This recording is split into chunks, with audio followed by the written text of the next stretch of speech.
The Washington Post reporting President Trump revealed highly classified information to Russia's foreign minister and ambassador at the White House last week. The paper claims the president, quote, went off script and began describing details about an Islamic State terrorist threat related to the use of laptop computers on an aircraft. The White House insists that's not true.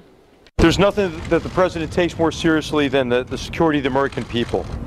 The story that came out tonight, as reported, is false. At no time were intelligence sources or methods discussed.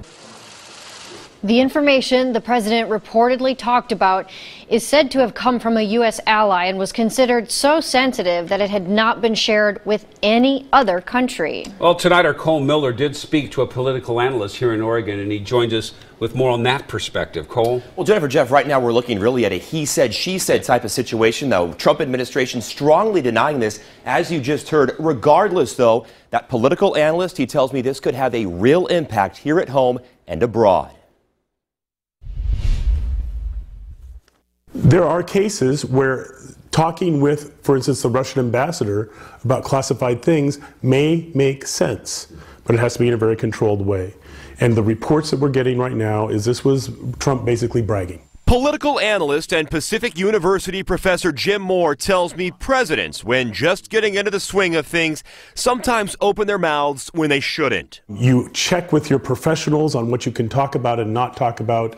You do all those kinds of things. And if these reports are true, if President Trump did disclose these highly classified details surrounding ISIS, Moore says it could have a resounding effect.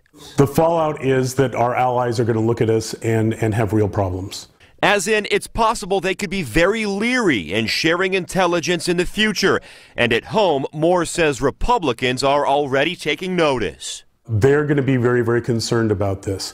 We've seen some cracking in that Republican facade. That said, both sides will be asking similar questions moving forward. What's the role of the president and understanding what this role might be? And we'll see what happens. And more, he tells me we could see a real balancing act coming up in what kind of information the president is briefed on. Jeff, Jennifer, certainly a lot to keep an eye on as this week plays out. Back to you.